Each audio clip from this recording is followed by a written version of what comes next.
250.000 cadáveres alemanes y rumanos recuperados en los alrededores de una sola ciudad. Más de 1.100.000 bajas soviéticas en una única campaña. 82 días de combate en una isla del Pacífico donde murió entre 1 de cada 4 y 1 de cada 3 habitantes que vivían allí antes de la guerra. Y en Berlín, la capital de un Reich que se derrumbaba, 78.000 soldados soviéticos muertos en 16 días, en las calles de una ciudad que desde enero ya sabía que iba a caer. Aún así, ninguno de esos números responde la pregunta. Porque la pregunta tiene trampa. Cuando alguien pregunta cuál fue la batalla más sangrienta de la Segunda Guerra Mundial, asume que existe una sola respuesta, limpia, ordenada, grabable en una lápida de mármol. Pero la historia no funciona así. La respuesta depende de qué mides. Depende de si cuentas militares o civiles. Depende de si consideras la intensidad diaria o el total acumulado. Depende de si una batalla es una ciudad, un frente o un continente entero convertido en un campo de exterminio continuo durante 4 años.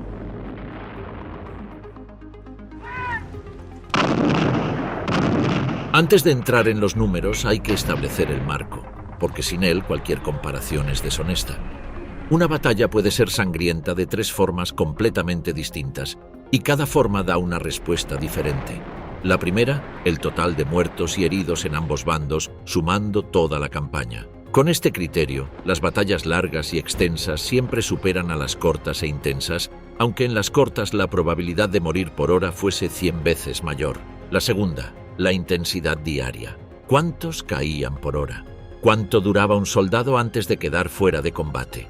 Esta métrica captura algo que el total no captura: el horror concentrado, la imposibilidad de sobrevivir en un lugar específico durante un periodo de tiempo específico. La semana de agosto de 1942 en las orillas del Volga, o los primeros 4 días de la operación soviética en las alturas de Shiloh en abril de 1945, producen cifras de mortalidad por hora que resultan físicamente difíciles de procesar.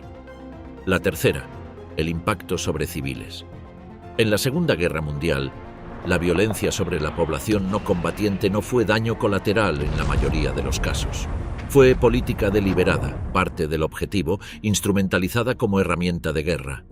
Las batallas donde esto ocurrió más sistemáticamente son, en términos del sufrimiento humano total, las más costosas de todas. Y luego está el problema de los límites geográficos y temporales. ¿Dónde termina Stalingrado y dónde empieza la campaña del verano de 1942?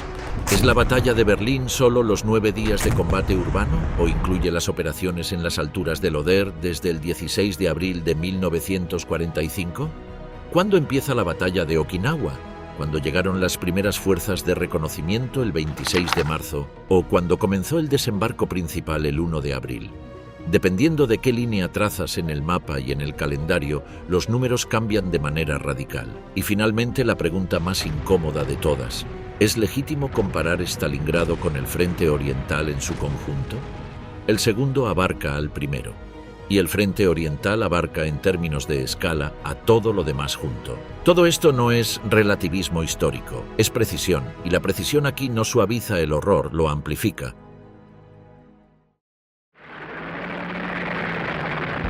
En octubre de 1942, un oficial de una unidad Panzer alemana escribió en su diario: «Stalingrado ya no es una ciudad. Los animales huyen de este infierno. Las piedras más duras no pueden soportarlo durante mucho tiempo. Solo los hombres resisten». Era una frase con la frialdad del agotamiento, no la calidez del heroísmo, y describía con precisión descarnada lo que había ocurrido en los 2 meses anteriores. Lo que vendría después sería peor. La batalla de Stalingrado comenzó formalmente el 17 de julio de 1942, cuando unidades avanzadas del ejército alemán del sur chocaron con fuerzas soviéticas en el Gran Recodo del Don, a unos 150 kilómetros al noroeste de la ciudad. Pero el combate urbano real, el que ha definido el nombre de Stalingrado en la memoria colectiva, comenzó el 23 de agosto de 1942, cuando la Luftwaffe, bajo el mando del coronel general Wolfram von Richthofen, lanzó uno de los bombardeos aéreos más intensos de toda la guerra sobre una ciudad que seguía llena de civiles. Entre el 25 y el 31 de julio, antes incluso del asalto terrestre directo, 32 barcos soviéticos fueron hundidos en el Volga y otros 9 severamente dañados por ataques aéreos alemanes. Cuando el bombardeo del 23 de agosto alcanzó su máxima intensidad, el cielo ardió naranja. Enormes columnas de humo negro se elevaron durante horas. El Volga, en cuyas orillas se extendía la ciudad a lo largo de casi 50 kilómetros, se cubrió de combustible en llamas procedente de los depósitos de petróleo incendiados. Las estimaciones de civiles muertos en ese único día oscilan en decenas de miles. La ciudad que los alemanes querían conquistar quedó reducida, en cuestión de horas, a un campo de escombros. Pero había algo en esa destrucción que Richthofen no previó. Las ruinas eran, para el defensor, una ventaja táctica enorme.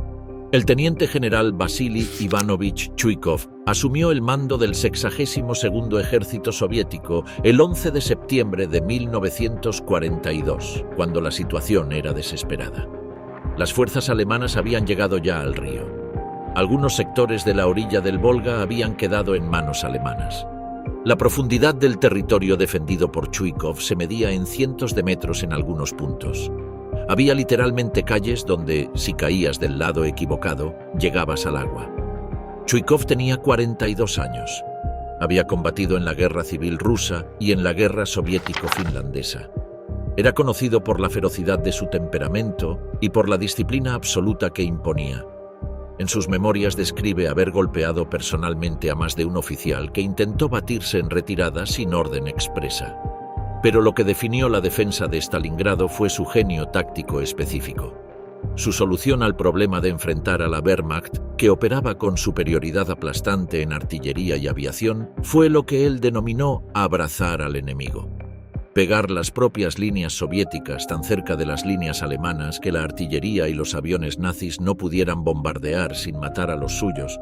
La doctrina de Chuikov convirtió cada edificio en una fortaleza, cada planta en un campo de batalla separado, cada escalera en un corredor de la muerte.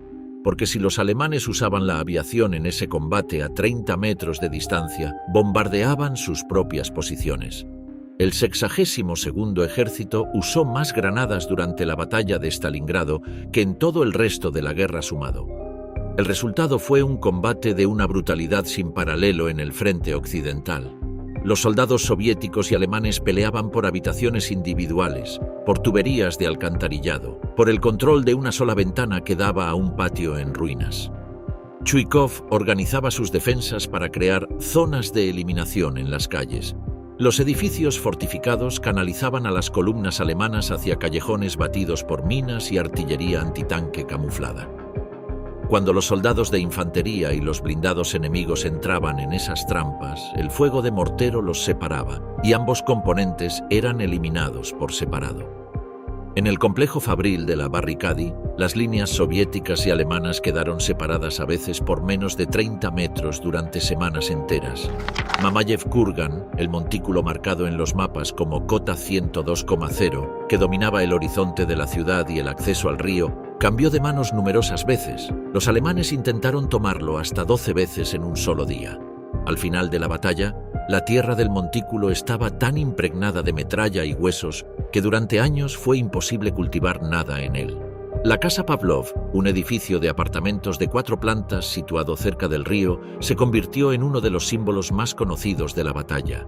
El sargento Yakov Pavlov y un pequeño grupo de soldados tomaron el edificio el 27 de septiembre de 1942 y lo mantuvieron contra todos los ataques alemanes durante 58 días, hasta que las posiciones alemanas fueron superadas por la Operación Urano. El general Chuikov documentó que en ese periodo los defensores de ese único edificio causaron más bajas al enemigo que las que tuvo Alemania en toda la campaña de Francia en 1940.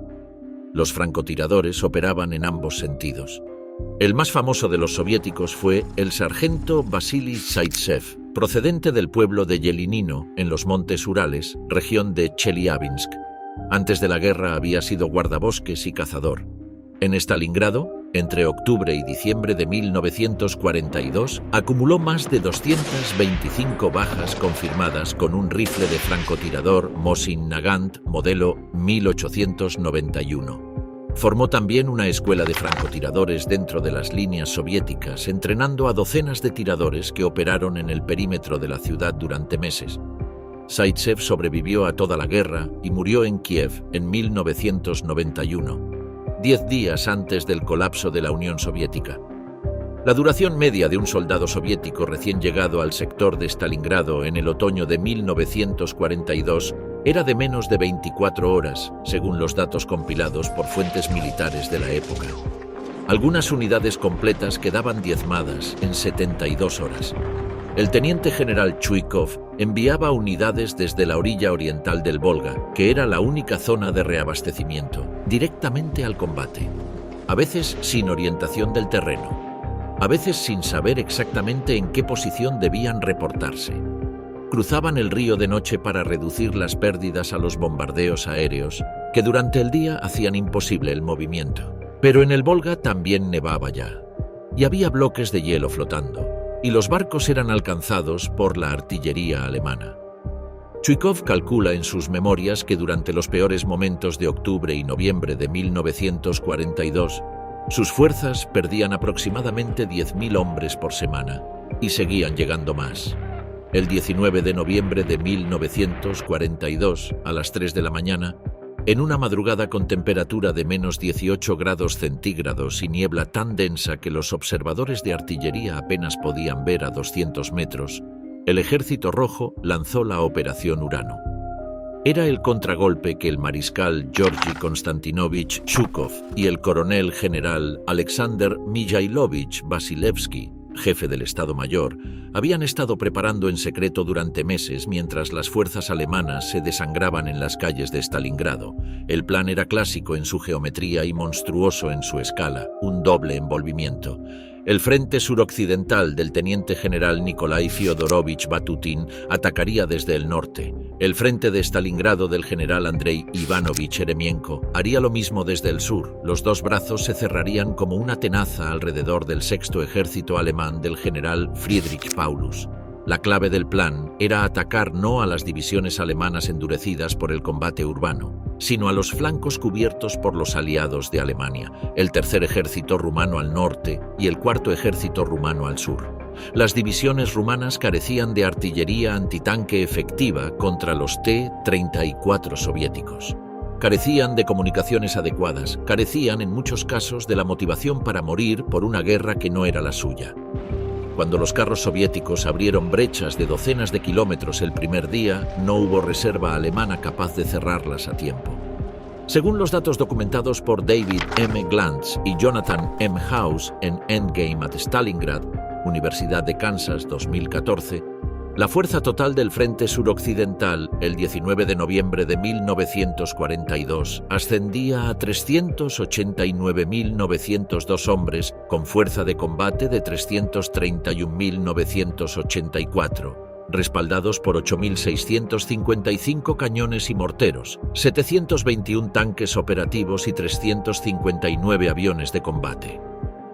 La preparación artillera previa al ataque duró 80 minutos, con densidades de fuego que los archivos soviéticos describieron como sin precedentes en el frente suroccidental hasta esa fecha.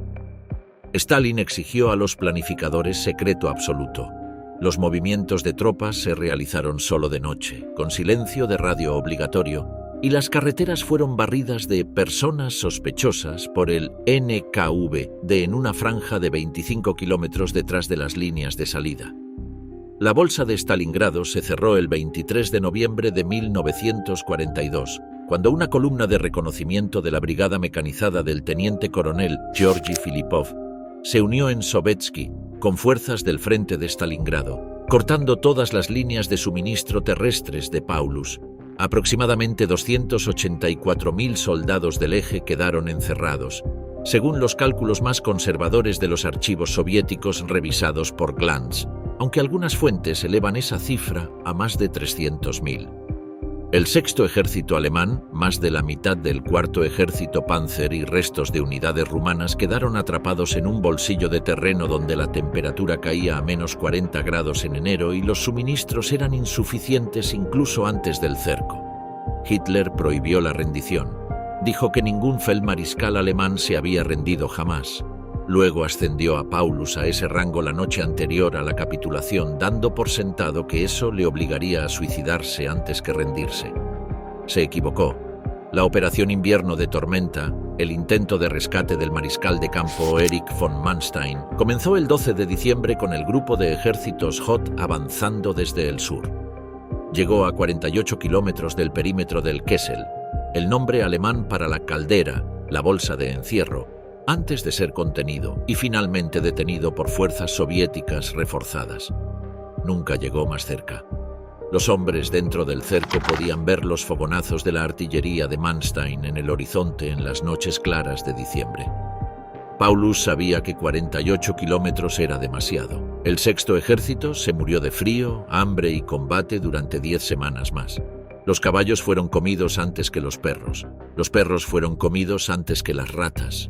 Las ratas se comían a los muertos. El teniente Hans Oettel, capturado en las semanas finales y que dejó testimonio escrito, describió soldados que ya no tenían uniforme reconocible porque todo el paño había sido envuelto en sus extremidades para no congelarse, y que se movían en formaciones de 10 hombres, no por táctica, sino porque 10 cuerpos juntos generan más calor que uno solo. El 31 de enero de 1943, Friedrich Paulus, recién ascendido a feldmariscal la noche anterior por orden personal de Hitler, se rindió en el sótano de los grandes almacenes Univermag de Stalingrado.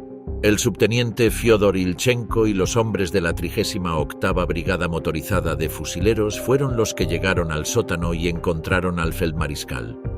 Ilchenko dejó escrito que Paulus estaba sentado en una silla, con el rostro cubierto de barba sin afeitar de días, y que apenas reaccionó cuando le dijeron que era prisionero. Era la primera vez que un feldmariscal alemán caía prisionero del enemigo. 2 días después, el 2 de febrero de 1943, el último reducto de resistencia en el sector norte de la ciudad, el 11º Cuerpo de Ejército del general Karl Strecker, capituló. De los 91.000 soldados que se rindieron en esas semanas finales, la estimación más citada es que solo entre 5.000 y 6.000 regresaron a Alemania. La mayoría lo hizo entre 1953 y 1955, una década después del final de la guerra. El resto murió en los campos de trabajo y prisión soviéticos, de frío, enfermedad, hambre y extenuación. Algunos en los primeros días de cautiverio, cuando fueron obligados a marchar cientos de kilómetros con temperaturas bajo cero y sin la ropa adecuada. Paulus sobrevivió y testificó en los juicios de Nuremberg. Murió en Dresden en 1957. Las cifras totales de la campaña, que incluye los combates desde el 17 de julio de 1942 hasta la rendición del 2 de febrero de 1943, son las que convierten a Stalingrado en lo que es. Según la Enciclopedia Británica y múltiples fuentes académicas actualizadas, las bajas del eje, alemanes, rumanos, italianos y húngaros, se estiman en más de 800.000 entre muertos, heridos, desaparecidos y capturados, de los que los cuerpos de unos 250.000 soldados alemanes y rumanos fueron recuperados en el terreno. Las bajas soviéticas documentadas en los registros militares rusos ascienden a 1.129.619, incluyendo 478.741 muertos o desaparecidos y 650.878 heridos. Los muertos civiles dentro de la ciudad se calculan en al menos 40.000. El total combinado ronda los 2 millones de bajas en 200 días, en una sola ciudad a orillas de un río, en la guerra más grande de la historia.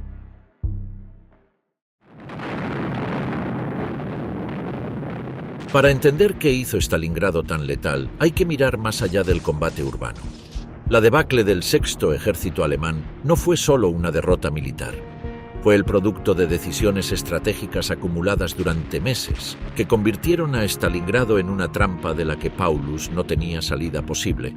La Operación Azul, el nombre de código de la gran ofensiva alemana del verano de 1942, tenía como objetivo principal no la ciudad del Volga, sino los campos petrolíferos del Cáucaso.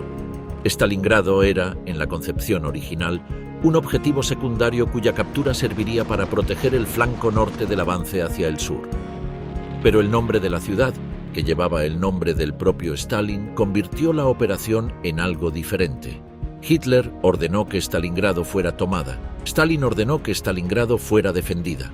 Lo que había comenzado como un objetivo estratégico derivado se convirtió en el punto de mayor concentración de voluntad política de ambos líderes. El resultado fue que el Sexto Ejército, la fuerza más grande y mejor equipada del orden de batalla alemán en el este, con su cresta de combate ganada en más de 2 años de victorias, fue introducido sistemáticamente en un combate urbano que anulaba todas sus ventajas. La artillería pesada no podía operar en calles destruidas sin matar a sus propias fuerzas.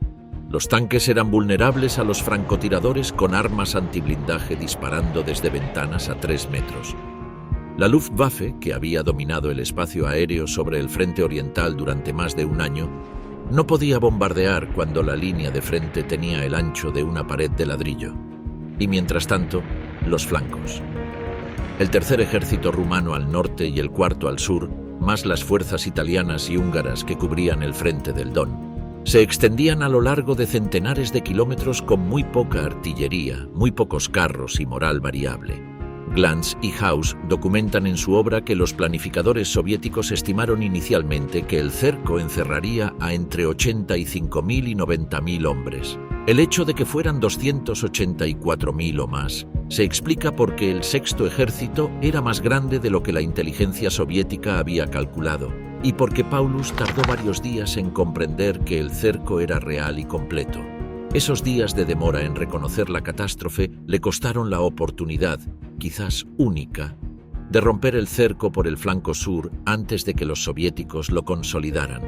Esos días de demora en reconocer la catástrofe le costaron la oportunidad, quizás única, de romper el cerco por el flanco sur antes de que los soviéticos lo consolidaran. El teniente coronel Wilhelm Adam, ayudante de campo de Paulus, dejó escrito en sus memorias que la noche en que comprendió que el cerco era definitivo, el cuartel general del Sexto Ejército quedó en silencio. No había gritos, no había acusaciones. Solo el silencio de los hombres que saben que han llegado al final. La operación Urano también tuvo una dimensión logística que hace aún más notable la victoria soviética. Los 3 frentes atacantes dependían de vías de suministro que incluían ferrocarriles de ancho diferente al soviético estándar en los territorios recién recuperados, camiones Studebaker suministrados bajo la ley de préstamo y arriendo estadounidense, cuya contribución al esfuerzo bélico soviético es sistemáticamente subestimada en la historiografía rusa, y puentes improvisados sobre ríos parcialmente helados. Aún así, los ejércitos soviéticos mantuvieron durante semanas la doble línea del cerco, la interior que apretaba el Kessel y la exterior que bloqueaba los intentos de rescate de Manstein. La disciplina del secreto fue otro factor determinante. Glantz documenta que Stalin impuso silencio de radio absoluto para todos los movimientos de tropas en el periodo previo a la ofensiva. Los comandantes de frente solo podían comunicar sus órdenes verbalmente. El NKV rastrillaba la retaguardia buscando posibles espías o desertores que pudieran filtrar información. El resultado fue que el Estado Mayor alemán no detectó la verdadera magnitud de la concentración soviética hasta que el ataque comenzó. El coronel general Maximilian Freiherr von Weichs, comandante del Grupo de Ejércitos B, recibió el primer informe de que algo grave ocurría en el flanco norte el 19 de noviembre de 1942, el mismo día del ataque, a media mañana. A 10.000 kilómetros de las estepas rusas, en una isla de unos 1.200 kilómetros cuadrados situada a 550 kilómetros al sur de Kyushu, la última grande isla del archipiélago japonés, ocurrió algo que los soldados estadounidenses llamaron The Typhoon of Steel, la tifón de acero. El nombre lo pusieron los propios okinawenses, no los americanos. El 1 de abril de 1945, Pascua y Día de los Inocentes americano a la vez, 60.000 soldados y marines estadounidenses desembarcaron en las playas occidentales de Okinawa, en la mayor operación anfibia del Teatro del Pacífico, superando en escala incluso a las operaciones en el Mar del Norte. El primer día fue siniestramente tranquilo. Los hombres avanzaron sin resistencia apreciable por los arrozales, tomaron 2 aeródromos casi sin disparar. Algunos veteranos de Iwo Jima y de Peleliu se miraron con desconcierto. Un oficial de infantería de marina escribió a su familia ese día: «Esto no tiene buen aspecto. Cuando es fácil al principio es porque el enemigo está esperando algo». Tenían razón. El teniente general Mitsuru Ushijima, comandante del 32º Ejército japonés en Okinawa, había estudiado el patrón de los desembarcos norteamericanos en las islas precedentes y había llegado a una conclusión que contradecía la doctrina japonesa ortodoxa. Defender las playas era desperdiciar hombres. Los americanos tenían superioridad abrumadora en artillería naval y aérea. Cualquier unidad en las playas durante el desembarco quedaría destruida en horas. Ushijima esperaría en el sur, en un sistema de túneles, cavernas y posiciones de fuego construido durante meses en el terreno de colinas de piedra caliza de la parte meridional de la isla. El perímetro principal de defensa se anclaba en el castillo de Shuri, una fortaleza de varios siglos de antigüedad reconvertida en el centro nervioso del sistema defensivo japonés. Detrás de él, docenas de líneas de defensa adicionales se extendían hacia el extremo sur de la isla. Los combates comenzaron en serio el 6 de abril. Ese mismo día, Japón lanzó la mayor operación de kamikazes de la guerra, la Operación Kikusui número 1, con 355 aviones suicidas contra la flota aliada frente a la costa. El USS Newcomb, un destructor, fue impactado 5 veces en un mismo día. 29 marineros murieron en él. Al día siguiente se hundió otro destructor.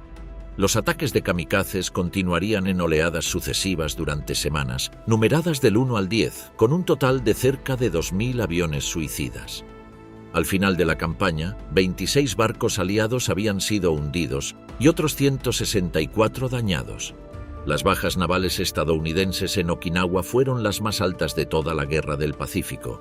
4.907 muertos, una relación de un muerto por cada herido, comparada con la proporción de 1 a 5 de los marines en tierra. En tierra, el avance estadounidense se midió en metros por día.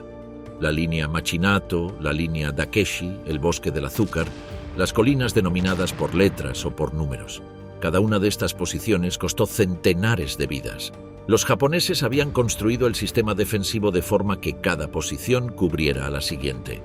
Tomar una trinchera, no abrías campo de maniobra, sino que te exponías al fuego de 3 posiciones laterales que habías ignorado porque estaban ocultas en cuevas. Los marines descubrieron que la única forma de reducir estas posiciones era con lanzallamas y explosivos colocados directamente en las entradas de las cuevas. Sugarloaf Hill, una elevación que en el mapa parecía insignificante, fue atacada y retomada 11 veces en 11 días del mes de mayo de 1945.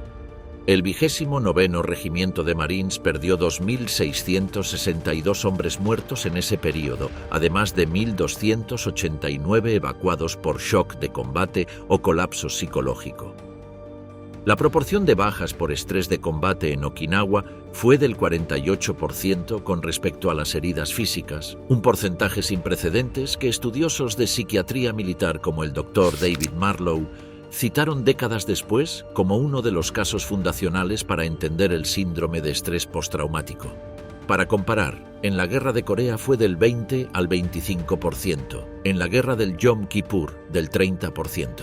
El general Simón Bolívar Buckner Jr., comandante del 10º Ejército estadounidense y oficial de más alto rango en el Teatro del Pacífico Terrestre, murió el 18 de junio de 1945, 4 días antes del fin oficial de la batalla, alcanzado por fragmentos de artillería japonesa mientras observaba el avance de sus tropas desde un puesto de observación. Era el oficial de mayor rango de los Estados Unidos caído ante fuego enemigo en toda la Segunda Guerra Mundial. En ese momento, la campaña estaba esencialmente ganada. Buckner murió en la recta final. Los japoneses no se rindieron. El teniente general Ushijima escribió una carta de despedida formal a sus superiores en Tokio, agradeciéndoles el honor de haber servido al imperio, y luego se suicidó por ritual de seppuku en una cueva en el extremo sur de la isla el 22 de junio de 1945, junto a su jefe de Estado Mayor, el teniente general Isamu Cho. De los aproximadamente 100.000 soldados japoneses que defendieron Okinawa, entre 107.000 y 117.000 murieron en combate o en los últimos actos de resistencia. Aproximadamente 7.400 fueron capturados. una minoría que no tiene paralelo en la Guerra del Pacífico si se mide como porcentaje del total. El porcentaje de supervivientes que se rindieron fue inferior al 7%, pero lo que convierte a Okinawa en una categoría aparte es la parte civil. La isla tenía una población de aproximadamente 450.000 habitantes antes de la guerra. No era japonesa en el sentido histórico convencional.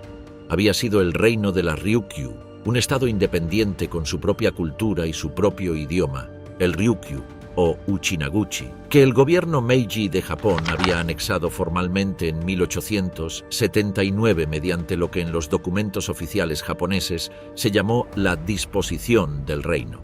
Para muchos okinawenses, 4 siglos de identidad cultural propia los separaban de los japoneses del archipiélago principal. Esa distancia fue, en la guerra, fatalmente irrelevante. El ejército japonés reclutó a estudiantes de secundaria para servir como combatientes o auxiliares. El Cuerpo Imperial de Sangre y Hierro, el Teketsu Kinotai, movilizó a jóvenes de entre 14 y 16 años. De los 1.500 estudiantes movilizados, al menos 800 murieron. Las muchachas de los institutos femeninos fueron reclutadas como enfermeras de campo en las unidades llamadas Himeyuri, Lirio Estrella. De las 222 enfermeras de estas brigadas, 136 murieron, con edades entre 15 y 19 años, muchas en el colapso de los refugios subterráneos donde habían estado atendiendo heridos cuando los explosivos norteamericanos sellaron las entradas. El horror más documentado y más difícil de integrar fue otro. Cuando las fuerzas japonesas retrocedían hacia el sur y los civiles quedaban atrapados entre los dos ejércitos, el ejército imperial comenzó a propagar sistemáticamente la idea de que la rendición ante los estadounidenses equivalía a una muerte peor que cualquier otra. Tortura, desmembramiento, esclavitud sexual para las mujeres y castración para los hombres. Algunos oficiales distribuyeron granadas entre las familias civiles con instrucciones explícitas. La orden, dicha o implícita según el caso, era preferir la muerte colectiva a la captura. En las cavernas de la parte sur de la isla, familias enteras se suicidaron. Padres mataron a sus hijos antes de quitarse la vida. Grupos de vecinos detonaron granadas en espacios cerrados. Estas muertes no fueron marginales ni aisladas. Son el motivo por el que el porcentaje de civiles muertos en relación con la población previa es tan alto. Las estimaciones sobre las muertes civiles en Okinawa oscilan, según las fuentes consultadas, entre 100.000 y 150.000. El Museo Nacional de la Guerra del Pacífico, con sede en Fredericksburg, Texas, cita la cifra de 150.000. La Enciclopedia Británica estima al menos 100.000. Cualquiera de esas cifras, entre el 22 y el 33% de toda la población de la isla antes de la guerra, es de las más altas registradas para una sola campaña de corta duración en la Segunda Guerra Mundial. Las bajas estadounidenses totales superaron los 49.000, incluyendo más de 12.500 muertos, 2.938 de la Infantería de Marina, 4.675 del Ejército de Tierra, 4.907 de la Marina. Fue la campaña más costosa para los Estados Unidos en todo el teatro del Pacífico, y fue directamente lo que puso en marcha la decisión de usar las bombas atómicas. Las proyecciones de bajas para la Operación Olympic, la invasión planificada de la isla de Kyushu para otoño de 1945, oscilaban entre 500.000 y 1 millón de bajas americanas en los cálculos más citados, los del general Douglas MacArthur y su jefe de inteligencia, el general de división Charles Willoughby. El gobierno japonés había movilizado a aproximadamente 2 millones de soldados en Kyushu y había comenzado a armar a la población civil con bambúes y explosivos improvisados. La lógica de los 49.000 bajas de Okinawa, multiplicada por el territorio y la población de las islas principales, producía proyecciones que los planificadores militares estadounidenses describen en sus memorandos como inaceptables pero probablemente inevitables, sin el recurso a algún factor que cambiara radicalmente el cálculo. Ese factor fue la bomba atómica sobre Hiroshima el 6 de agosto y sobre Nagasaki el 9 de agosto de 1945. 82 días de combate en Okinawa, terminaron de definir ese desenlace. Para comprender Okinawa más allá de las estadísticas, hay que entrar en la lógica interna del combate. El general Ushijima y su jefe de Estado Mayor, el teniente general Isamu Cho, representaban dos filosofías diferentes sobre cómo defender la isla. Cho era agresivo, casi impulsivo. Quería contraataques continuos, empujar a los americanos de vuelta al mar con golpes masivos. Ushijima era más paciente, más frío. Su objetivo no era ganar la batalla, sino infligir tantas bajas como fuera posible para desincentivar la invasión del Japón continental. La doctrina de Ushijima era, en términos brutalmente directos, matar el mayor número posible de americanos antes de morir. No había victoria posible, solo podía hacer la derrota más cara.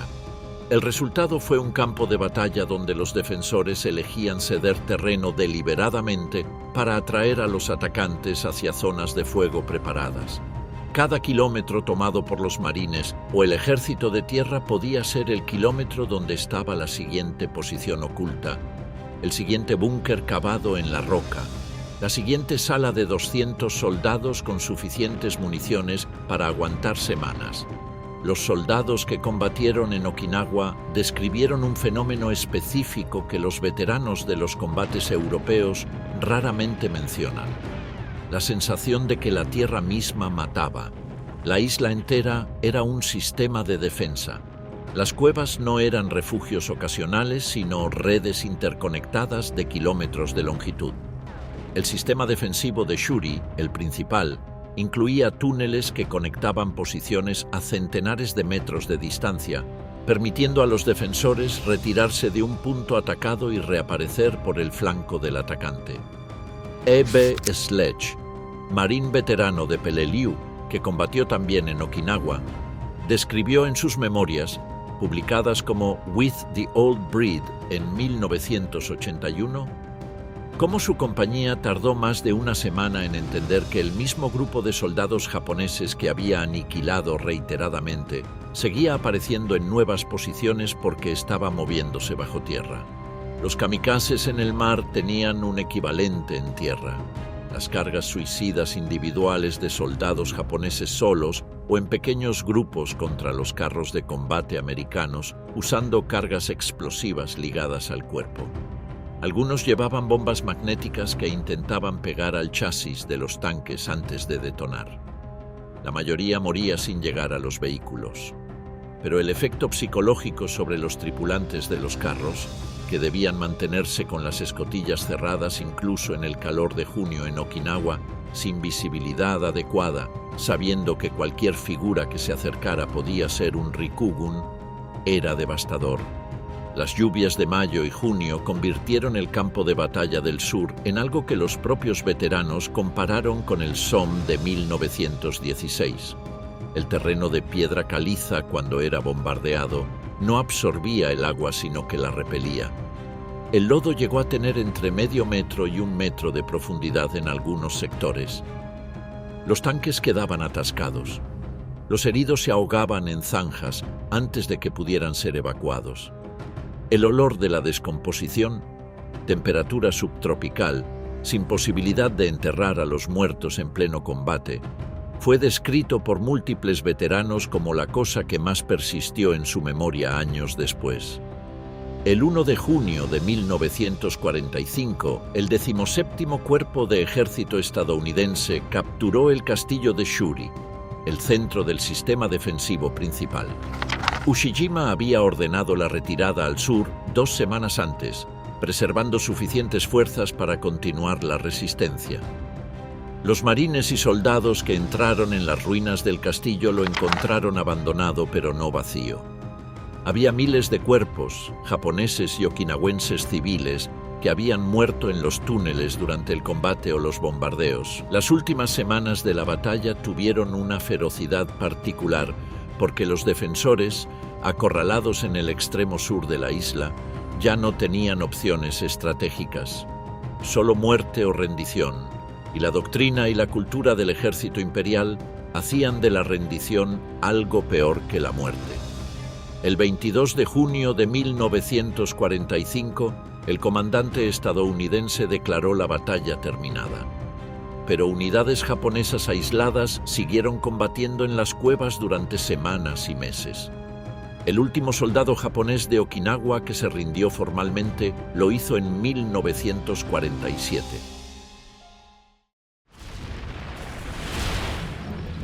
El 16 de abril de 1945, a las 3 de la madrugada, hora de Berlín, el mariscal Georgi Zhukov miró su reloj en el puesto de mando adelantado del escarpe del Reitwein, sobre el Oderbruch. Las manecillas marcaban las 5 de la mañana, hora de Moscú. Bebió su último sorbo del té fuerte que había preparado una soldado llamada Margot. Luego salió al exterior y esperó. Lo que ocurrió a continuación fue, en cifras absolutas, el bombardeo de artillería más intenso de toda la guerra. El general Kazakov disponía de 8.983 piezas de artillería a lo largo del sector de ataque principal, una densidad de aproximadamente un cañón cada 4 metros en los sectores de avance. Había obuses de 152 milímetros, de 203 milímetros, morteros pesados y regimientos completos de lanzacohetes Katyusha. El primer frente bielorruso contaba con reservas de 7 millones de proyectiles. En el primer día de la operación, el 16 de abril de 1945, se dispararon 1.236.000 proyectiles, 1.200.000 proyectiles en un solo día. Los artilleros soviéticos trabajaban con las bocas de los cañones encendidas, cargando y disparando a un ritmo que hacía que los tubos se recalentaran. Se les había ordenado mantener la boca abierta durante las descargas para equilibrar la presión y no reventar los tímpanos. Un coronel de zapadores que observó el bombardeo desde el otro lado del Oder lo describió en una carta a su familia esa noche. Toda la porción de cielo que abarcaba el este estaba en llamas. Del lado de los alemanes todo estaba cubierto de humo y grandes surtidores de tierra. Bandadas enormes de pájaros aterrorizados volaban en todas las direcciones por el estruendo constante. Luego Zhukov encendió los 143 proyectores antiaéreos. La idea era cegar a los defensores alemanes. En la práctica, los focos de luz crearon más problemas de los que resolvieron. Iluminaron a los propios soldados soviéticos desde detrás, mientras el humo y el polvo levantados por el bombardeo formaban una pantalla que dispersaba la luz en todas direcciones. Los carros de combate quedaban silueteados por su propia artillería. El capitán Suljanishvili, del Tercer Ejército de Choque, escribió que la luz resultaba tan cegadora que hacía imposible orientarse. Los alemanes en las cumbres del Seelow habían sobrevivido por otra razón.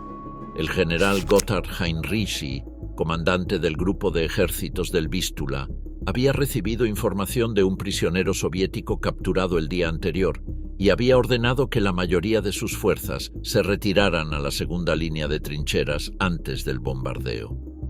Las posiciones de vanguardia quedaron casi vacías cuando llegaron los primeros proyectiles.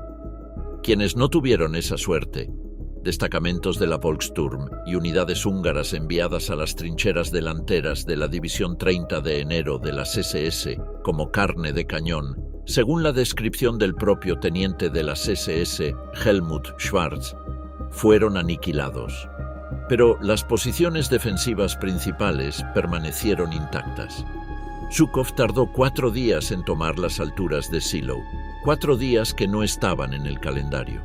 Según el historiador Anthony Beevor y el Warfare History Network, al final de esas 4 jornadas los soviéticos habían perdido entre 30.000 y 33.000 muertos, y los alemanes unos 12.000 muertos más 35.000 capturados.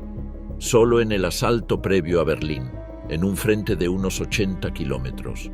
Cuando los ejércitos de Zhukov llegaron finalmente a las afueras de Berlín el 21 de abril, la ciudad que encontraron ya llevaba meses muriendo por dentro. Los bombardeos aliados, británicos de noche, americanos de día, habían golpeado sistemáticamente Berlín desde 1943. Para abril de 1945, amplios sectores de la ciudad eran escombros. Pero la población civil, que antes de la guerra sumaba cerca de 4 millones de personas, no había evacuado en su totalidad. Muchos no podían. Muchos no creían que la ciudad pudiera caer. Muchos se habían quedado porque tenían hijos pequeños, porque eran ancianos, porque tenían miedo de las carreteras. Unos 2,5 millones de civiles seguían en Berlín cuando comenzó el asedio. Los berlineses habían desarrollado una adaptación al terror que solo puede describirse como normalización de lo imposible. Las colas para conseguir ración de mantequilla se disolvían cuando un proyectil caía en la fila y se volvían a formar alrededor del cráter. Una mujer que llevaba un diario, publicado después de la guerra de forma anónima como Una mujer en Berlín, describió cómo las mujeres que hacían cola limpiaban la sangre de sus cartillas de racionamiento y seguían esperando. «Se mantienen en pie como muros», escribió, y son las mismas que no hace mucho corrían a refugiarse en los búnkeres en cuanto se anunciaba la aparición de 3 aviones de caza. Para defender Berlín, el Tercer Reich había reunido a lo que quedaba. La división Nordland de las SS, formada por voluntarios nórdicos, noruegos, daneses, suecos, algunos holandeses y belgas, luchó en los sectores sureste y este de la ciudad con una ferocidad que varios testigos atribuyeron a la ausencia de expectativas de sobrevivir. Veteranos del Frente Oriental que habían pasado 3 años combatiendo en Rusia, y también, cada vez más, jóvenes. Unidades de las juventudes hitlerianas con edades a partir de los 14 años, formadas en pocas semanas y enviadas a posiciones antiblindaje. La escritora del diario anónimo los vio en una calle y escribió: «Niños de expresión tierna bajo enormes cascos de acero, diminutos y escuálidos, vistiendo uniformes demasiado grandes para ellos». El general Karl Weidling, nombrado comandante de la guarnición de Berlín el 23 de abril de 1945, describió después que su cuerpo de Panzer había sido dividido para reforzar destacamentos de la Volkssturm. Sus tanques operativos se podían contar. La munición era escasa. El general Steiner, cuyo contraataque Hitler esperaba con desesperación en la mañana del 22 de abril para detener el cerco soviético desde el norte, no atacó porque no tenía fuerzas suficientes para hacerlo. Cuando Jodl y Keitel comunicaron esto a Hitler en la reunión de situación de ese mediodía, fue la primera vez en la guerra que Hitler admitió públicamente que la batalla estaba perdida. Lo que siguió fue el colapso del último vestigio de racionalidad en el mando del Reich. El 25 de abril, Berlín quedó completamente cercada. Ese mismo día, soldados soviéticos y estadounidenses se encontraron en Torgau, sobre el Elba. El Reich fue cortado en 2. A partir de ese momento, la ciudad estaba sola. Lo que siguió en los 9 días siguientes fue una carnicería sistemática en un espacio de unos 880 kilómetros cuadrados, el área del Gran Berlín de entonces, con más de 2 millones de civiles atrapados en medio. 4 ejércitos soviéticos operando en el interior de la ciudad al mismo tiempo se bombardearon entre sí en al menos 3 incidentes documentados. Los cañones de asedio de 600 milímetros que el general Kazakov había transportado por ferrocarril especial disparaban proyectiles de media tonelada. Los tanques T-34 avanzaban por las avenidas principales. Las torres Flak, 3 estructuras de hormigón armado de más de 30 metros de altura con paredes de 2 metros de grosor, construidas en 1940 en los parques Zoo, Friedrichshain y Humboldthain, disparaban sus cañones de 128 milímetros directamente sobre los tanques soviéticos en las calles. En el nivel más bajo, el combate fue idéntico al de Stalingrado, pero al revés. Ahora eran los soviéticos quienes pegaban sus líneas a las alemanas para evitar los bombardeos de su propia artillería. Vasily Grossman, el escritor y periodista adscrito al 8º Ejército de Guardias de Chuikov, recorrió las calles durante aquellos días y los describió con su habitual frialdad clínica. Algunos de los muertos habían sucumbido aplastados por los tanques, estrujados como tubos de pasta. Vi a una anciana sin vida, con la cabeza apoyada contra una pared, sentada en un colchón cerca de una puerta principal, con una expresión de dolor callado y eterno. Hitler se suicidó el 30 de abril de 1945 a las 15:30, hora de Berlín, en el búnker bajo la nueva Cancillería del Reich, junto a Eva Braun, con quien se había casado menos de 40 horas antes. Sus cuerpos fueron quemados en el jardín de la Cancillería siguiendo sus propias instrucciones previas. El Reichstag, el edificio que Stalin había designado como objetivo simbólico de la conquista, fue tomado esa misma noche por unidades del Tercer Ejército de Choque soviético, aunque la leyenda oficial de Yegorov y Kantaria, izando la bandera roja en lo alto del edificio, fue parcialmente reconstruida para la fotografía de propaganda días después. El 2 de mayo de 1945, el general Weidling firmó la rendición de la guarnición de Berlín ante el general Vasily Chuikov en el cuartel general del Octavo Ejército de Guardias, que Chuikov había establecido en una urbanización de la periferia de la ciudad. Era el mismo hombre que había firmado la defensa de Stalingrado 2 años y medio antes. El círculo se cerraba.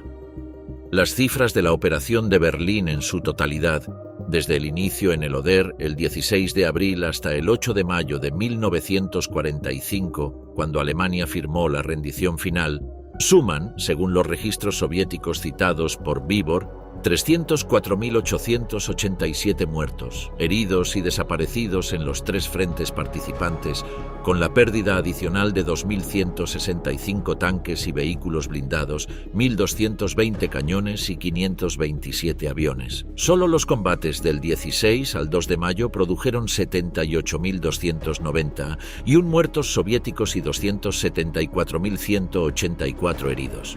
Las bajas militares alemanas se estiman en torno a 92.000 muertos en el conjunto de la operación de Berlín. Los muertos civiles en la ciudad, muchos de ellos suicidas, están entre 20.000 y 50.000. Desde 1945 hasta hoy, cada año se descubren en las excavaciones de Berlín en torno a 1.000 cadáveres. En las laderas de las cumbres de Ziellow, en los pinares del sur de la ciudad, en los solares donde se construyen nuevos edificios en la capital reunificada. El 1 de mayo de 1945, a las 2:15 de la madrugada, el joven locutor Richard Beyer presentó la última emisión del Großdeutscher Rundfunk desde el estudio subterráneo en la Masurenallee. Los transmisores de Tegel habían sido ignorados por el avance soviético. Su guión decía: «El Führer ha muerto, larga vida al Reich». Beyer leyó el texto, apagó el micrófono y se fue a dormir a un sótano cercano. En ese momento, el jefe del Estado Mayor de la Wehrmacht, el general Hans Krebs, cruzaba las líneas soviéticas bajo bandera parlamentaria para presentarse ante el general Chuikov con una propuesta de armisticio. Krebs era uno de los poquísimos generales alemanes que hablaba ruso con fluidez, producto de su período como agregado militar en Moscú en 1940. Chuikov lo recibió a las 4 de la madrugada. Krebs explicó que Hitler había muerto y que el gobierno Donitz proponía un cese el fuego temporal para negociar. Chuikov le respondió que solo aceptaría rendición incondicional. Krebs volvió a las líneas alemanas. La negociación fracasó. Los días finales de la batalla tuvieron episodios que combinaban la violencia más extrema con momentos de una humanidad desconcertante. El escritor Grossman, recorriendo la ciudad el 2 de mayo, observó a los niños alemanes que jugaban en los cráteres de bomba mientras sus madres barrían los escombros de la acera. Escribió en su cuaderno: «Esto sucede en el mismo instante en que se derrumba Berlín». A unos cientos de metros, según sus propios registros, había cadáveres bajo las paredes derrumbadas. Los soldados soviéticos les daban raciones de comida a los civiles alemanes por orden del general Bersarin, primer comandante soviético de la ciudad. El mismo ejército que 3 días antes había bombardeado esas calles, ahora distribuía pan. El general Weidling firmó la rendición esa mañana, pero la guerra no terminó para todos en ese momento. Fuera del perímetro de Berlín, la 9ª División alemana intentaba abrirse paso hacia el oeste para rendirse a los americanos en el Elba antes que a los soviéticos. El bosque de Halbe, al sur de Berlín, fue el escenario de los últimos combates desesperados de esa fuerza, que incluía también decenas de miles de civiles. Se calculan entre 30.000 y 40.000 muertos alemanes, militares y civiles en los bosques de Halbe durante esos días. Todavía hoy, el cementerio de Halbe, con más de 28.000 identificados, es el más grande de Alemania para víctimas de la Segunda Guerra Mundial. El feldmariscal Wilhelm Keitel firmó la rendición final de Alemania el 8 de mayo de 1945 en Karlshorst, en Berlín, ante el mariscal Zhukov, el mariscal del aire británico Arthur Tedder, el general Karl Spaatz de los Estados Unidos y el general francés Jean Delattre de Tassigny. Zhukov insistió en que la firma se realizara en Berlín y no en otro lugar. La capital de Alemania era donde debía sellarse el fin del Reich. Stalingrado, casi 2 millones de bajas en 200 días. Okinawa, entre 260.000 y 280.000 muertos en 82 días. Berlín, entre 350.000 y 400.000 bajas militares y civiles en 16 días de combate directo. Son números que paralizan, pero todos ellos, los tres juntos, representan una fracción de lo que ocurrió en el teatro más grande, más largo y más letal de toda la Segunda Guerra Mundial. El Frente Oriental. Desde el 22 de junio de 1941, cuando 3 millones de soldados alemanes y de sus aliados cruzaron la frontera soviética en la mayor operación militar de la historia, la Operación Barbarroja, nombre de código tomado del emperador Federico I Hohenstaufen, hasta el 9 de mayo de 1945, cuando Alemania firmó la rendición final, el Frente Oriental fue el escenario de algo que no tiene nombre preciso en los libros de texto occidentales. No era solo una guerra, era la destrucción sistemática de un continente. En los primeros 3 días de Barbarroja, la Luftwaffe destruyó más de 2.000 aviones soviéticos, la mayoría en tierra antes de que pudieran despegar. En la primera semana de combate, las fuerzas alemanas causaron 150.000 bajas soviéticas. En los primeros 4 meses, entre junio y octubre de 1941, según la Enciclopedia Británica, al menos 4 millones de soldados soviéticos habían sido muertos, heridos o capturados. Las pérdidas alemanas en ese periodo superaron los 700.000. Y aún así, el Ejército Rojo seguía existiendo, seguía combatiendo. La batalla de Kiev de septiembre de 1941 resultó en la captura de aproximadamente 616.000 soldados soviéticos en una sola operación de cerco. La mayoría murió en los campos de prisioneros alemanes en el invierno de 1941 a 1942, donde las tasas de mortalidad superaron el 60%, en condiciones que los propios juicios de Nuremberg documentarían después como resultado de política deliberada de exterminio. La batalla de Moscú, librada entre octubre y diciembre de 1941, implicó a más de 3 millones de soldados de ambos lados en temperaturas que descendieron a menos 40 grados. Las fuerzas alemanas llegaron a ver las cúpulas del Kremlin desde sus prismáticos antes de ser rechazadas por la contraofensiva del mariscal Zhukov, lanzada el 5 de diciembre de 1941, un día antes del ataque japonés a Pearl Harbor. La batalla de Moscú salvó la Unión Soviética en el invierno más crítico de la guerra, pero costó, solo en el lado soviético, alrededor de 926.000 bajas entre el 30 de septiembre y el 7 de enero, según los datos de Krivoshev. La batalla de Kursk, en julio de 1943, fue la mayor concentración de fuerzas blindadas de la historia. Alemania desplegó 2.700 tanques, 800.000 soldados de infantería y 2.000 aviones en el intento de cortar el saliente soviético de Kursk. La Unión Soviética respondió con 3.300 tanques, 1,5 millones de soldados y 2.400 aviones. Los combates en el saliente sur, donde las unidades SS del mariscal de campo von Manstein llegaron más lejos, implicaron el mayor choque de blindados en campo abierto de la guerra. En Prokhorovka, el 12 de julio de 1943, entre 600 y 700 carros de combate de ambos bandos chocaron en un espacio de pocas decenas de kilómetros cuadrados.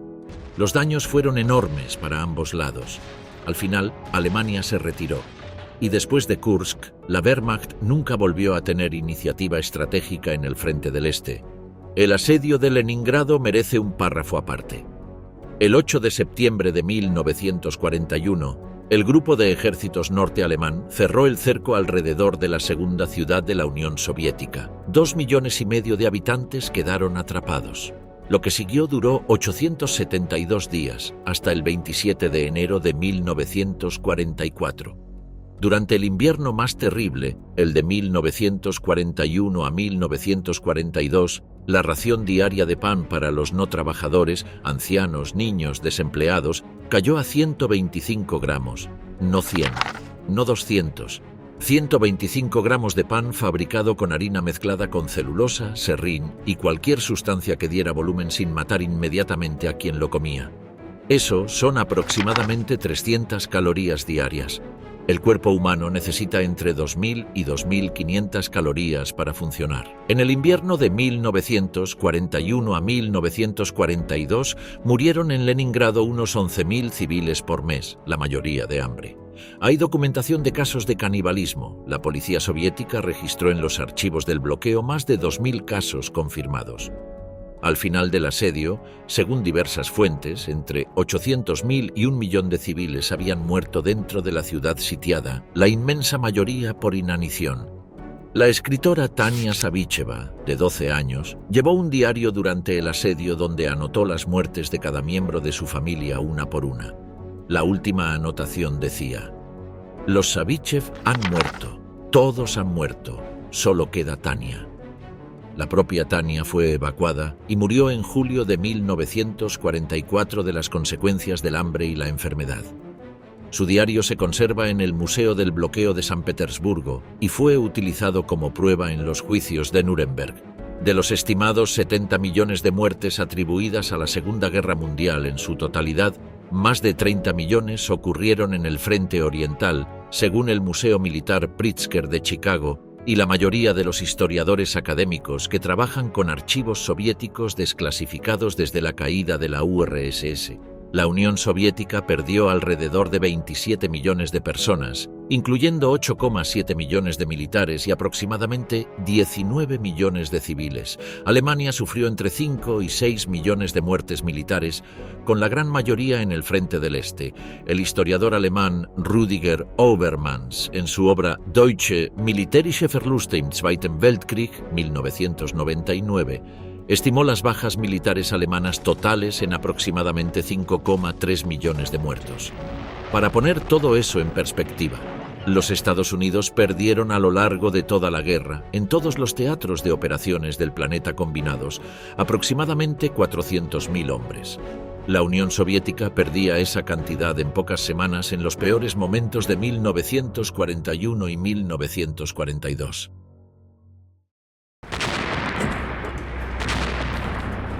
Los números del Frente Oriental no pueden separarse de algo que los hace únicos en la historia de la guerra moderna: la intención de exterminio que acompañó a las operaciones militares desde el primer día. La directiva del comisario, emitida por el alto mando de la Wehrmacht el 6 de junio de 1941, ordenaba la ejecución inmediata de todos los comisarios políticos soviéticos capturados, negándoles el estatus de prisioneros de guerra garantizado por la Convención de Ginebra. Esta directiva no fue el resultado de decisiones tomadas en el calor del combate. Fue redactada, revisada, firmada y distribuida en frío antes de que comenzara la guerra. El Plan Hambre, elaborado por la cúpula económica del Reich bajo la coordinación del secretario de Estado Herbert Backe entre enero y mayo de 1941, establecía explícitamente que los territorios soviéticos conquistados debían suministrar alimentos al ejército alemán y a la población del Reich. La consecuencia aritmética de este plan, calculada por sus propios autores, era la muerte por inanición de decenas de millones de personas en los territorios ocupados. No era un efecto secundario no deseado, era un resultado previsto y aceptado.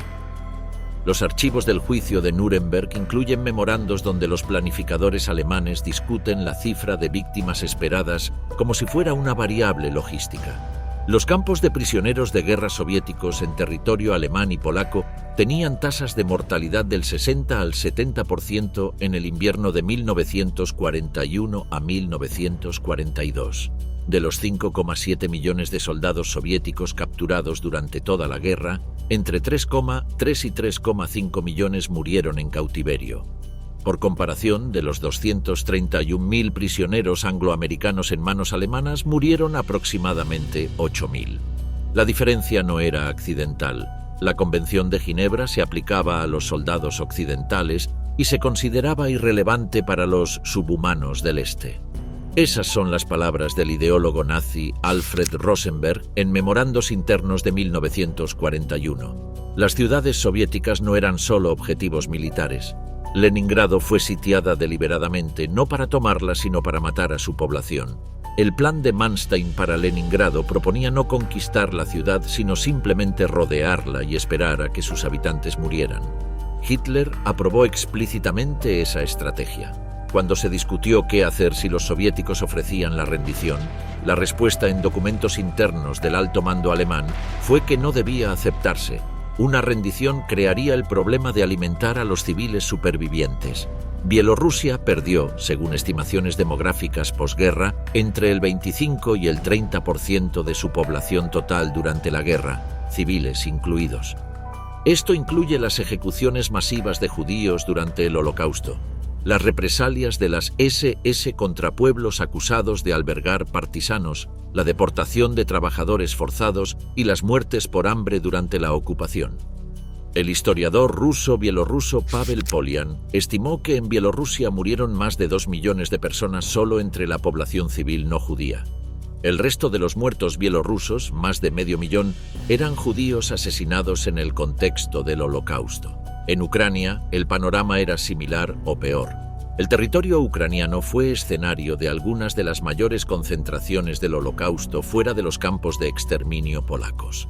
Las masacres del Babi Yar en Kiev, donde en 2 días de septiembre de 1941 fueron asesinados 33.771 judíos por las Einsatzgruppen SS y unidades auxiliares, fue solo el episodio más conocido de una campaña sistemática que se extendió por toda Ucrania. Y luego estaba la respuesta soviética, que tampoco puede describirse como simplemente defensiva. Las deportaciones masivas de poblaciones consideradas políticamente poco fiables, chechenos, tártaros de Crimea, alemanes del Volga, coreanos, ordenadas por Stalin y ejecutadas por el NKVD durante los años de guerra, causaron entre 500.000 y 1 millón de muertes adicionales. Los batallones penales soviéticos, los Strafbati, enviaban a los soldados condenados por cualquier falta militar a misiones casi suicidas en primera línea como forma de redimirse mediante la sangre. La orden, ni un paso atrás del 28 de julio de 1942, la orden número 227 de Stalin, creó unidades de bloqueo que disparaban a los soldados soviéticos que se retiraran sin orden. Los propios archivos militares soviéticos, desclasificados después de 1991, registran más de 150.000 soldados ejecutados por sus propios mandos durante toda la guerra. La guerra en el Este no era solo una guerra entre ejércitos. Era un proceso de destrucción masiva en múltiples direcciones simultáneas, con el exterminio racial como una de sus capas y el terror de Estado como otra. Llegados a este punto, la pregunta original requiere una respuesta honesta, y esa honestidad implica no dar una sola respuesta. Si la métrica es muertes totales en un único enfrentamiento definido geográficamente y temporalmente, Stalingrado es el candidato más sólido. Entre 1,7 y casi 2 millones de bajas militares combinadas de ambos bandos, más decenas de miles de civiles en 200 días en una ciudad a orillas de un río. Ninguna otra batalla singular en la historia documentada de la guerra organizada se acerca a esas cifras. Si la métrica es porcentaje de población destruida y convergencia de violencia extrema sobre civiles en el contexto de una sola campaña relativamente corta, Okinawa gana por márgenes que resultan difíciles de expresar con palabras. Entre el 22 y el 33% de toda la población de la isla, muertos en 82 días, muchos de ellos por suicidio inducido por el propio Estado que debería haberlos protegido. Y la decisión que fluyó directamente de esas 82 jornadas, el uso de las bombas atómicas, mató otras 200.000 personas en 2 días en agosto de 1945. Si la métrica es intensidad de violencia por unidad de tiempo y espacio, Berlín en las últimas semanas de abril y comienzos de mayo de 1945 produce cifras que no tienen comparación en el hemisferio occidental. Más de 78.000 muertos soviéticos en 16 días de operación, Más de 92.000 muertos alemanes en el mismo periodo. Una ciudad de 3 millones de habitantes convertida en campo de batalla. Y las violaciones masivas que Bieber documenta, hasta 130.000 víctimas solo en los 2 hospitales principales de Berlín, que representan una dimensión del coste humano que las estadísticas militares no capturan en absoluto. Y si la métrica es la escala total del sufrimiento humano, la destrucción deliberada como instrumento político y el número de muertos como resultado de decisiones tomadas por estados contra poblaciones, el Frente Oriental en su conjunto no tiene competidor en ninguna guerra de la historia registrada. Más de 30 millones de muertes, la destrucción de miles de ciudades y pueblos, la desaparición demográfica de generaciones enteras en regiones específicas de Europa del Este. Los historiadores tienen herramientas para medir todo esto, pero hay una dimensión que ningún archivo captura: la ucraniana que escondió a sus hijos debajo del suelo para que los soldados no los encontraran. El soldado alemán de 18 años que murió en un cráter de bomba en las cumbres del Silo sin haber podido votar en unas elecciones. La madre okinawense que tuvo que elegir entre entregar a su hija y ver cómo la mataban, o matarla ella misma. El civil berlinés que salió de su sótano el 3 de mayo de 1945, cuando ya había callado la artillería y encontró su calle irreconocible. Esas personas no tienen estadística, pero también contaron.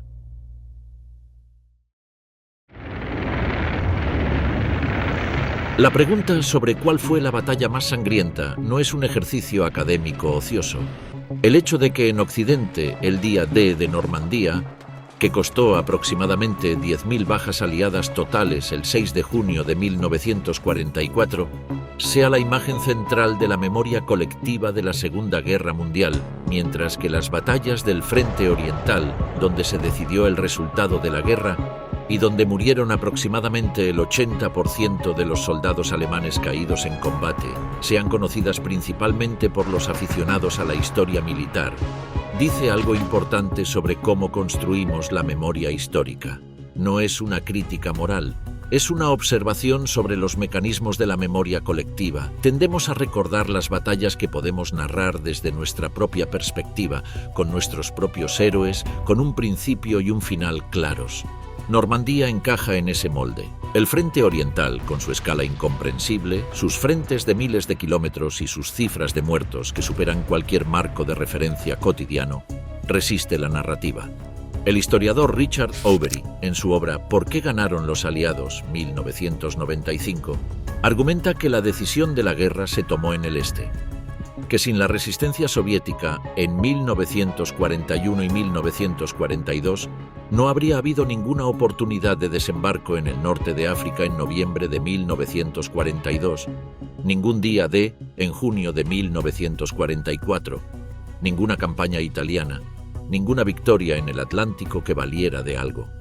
La cadena causal es directa. Si el Ejército Rojo no hubiera detenido a la Wehrmacht en Moscú en diciembre de 1941, en Stalingrado en febrero de 1943 y en Kursk en julio de 1943, el desembarco de Normandía habría sido una operación contra fuerzas alemanas mucho más numerosas y mejor posicionadas. Probablemente habría fallado. Lo mismo ocurre con Okinawa y el Pacífico. La batalla más sangrienta de ese teatro no aparece en la misma oración que Pearl Harbor o Midway, que son las que definieron el imaginario popular de la guerra en el Pacífico. Pero Midway fue una batalla naval de 4 días que costó, en el lado americano, 307 muertos. Okinawa costó 12.500. La diferencia en escala no se refleja en la diferencia en memoria cultural. Y Berlín. La imagen de la bandera roja sobre el Reichstag, la fotografía de Yevgeny Haldei tomada el 2 de mayo de 1945, que fue parcialmente retocada para eliminar el reloj de pulsera que uno de los soldados llevaba en ambas muñecas y que sugería saqueo, es quizás la imagen más reproducida del final de la guerra en Europa. Pero muy pocas personas que conocen esa fotografía conocen el nombre del general Weidling, o saben que más de 1.000 cadáveres siguen apareciendo cada año en las obras de construcción de Berlín. La imagen se fijó. La realidad debajo de ella no tanto. La historiadora Antony Bieber, que pasó años leyendo los diarios y cartas de soldados soviéticos, alemanes y civiles de ambos lados, señala en el prefacio a Berlín: The Downfall 1945, que el objetivo de su investigación fue precisamente eso: devolver a los muertos su dimensión individual, su nombre, su miedo específico, su razón particular de estar en ese lugar ese día. Los números son la estructura, las personas son lo que llena esa estructura. La pregunta tiene respuesta, solo que tiene varias, dependiendo de qué aspecto del horror humano decides medir. Una sola batalla urbana, con criterios estrictamente militares de total de bajas combinadas, Stalingrado. El umbral de 2 millones de bajas en un espacio de tiempo y geografía acotados no ha sido superado en la historia conocida de la guerra organizada. Sus 200 días produjeron más muertos que toda la Primera Guerra Mundial en el frente occidental. Más muertos que toda la campaña de África del Norte, Italia y Francia juntas para los aliados occidentales. Un solo teatro por su impacto sobre civiles en proporción a la población total afectada. Okinawa. El porcentaje de destrucción civil en relación con la población previa no tiene equivalente en ninguna batalla del hemisferio occidental de la guerra. Y la onda expansiva de Okinawa cambió el final del conflicto en el Pacífico de una manera que ninguna otra batalla individual puede reclamar. Una sola operación por su densidad de violencia en el tiempo más corto y su impacto sobre la población urbana. Berlín. Más de 350.000 bajas militares y civiles en 16 días, en un espacio urbano, con el añadido de crímenes masivos que la historiografía tardó décadas en documentar plenamente y que todavía hoy generan debate académico en Alemania, Rusia y los países bálticos. La escala total, el peso definitivo, el número que aplasta todos los demás, el frente oriental, más de 30 millones de muertes. El lugar donde la guerra moderna mostró qué podía hacer cuando la tecnología industrial del siglo XX se combinó con la voluntad política de exterminar poblaciones enteras.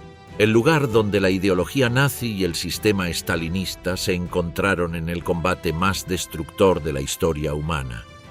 La Segunda Guerra Mundial no tuvo una sola batalla más sangrienta. Tuvo una región del mundo convertida en un abismo durante 4 años, y dentro de ese abismo, momentos específicos, Stalingrado, Okinawa, Berlín, donde la concentración de violencia humana sobre sí misma alcanzó extremos que todavía hoy, 80 años después, resisten cualquier intento de comprensión cómoda. Paulus escribió desde su cautiverio en la Unión Soviética en 1943. Hace 2 años de la catástrofe de Stalingrado, y en estos momentos, toda Alemania se está convirtiendo en un gigantesco Stalingrado. Lo había dicho a otros prisioneros alemanes en su celda, cuyas paredes tenían micrófonos del NKVD. La conversación fue transcrita y enviada a Beria.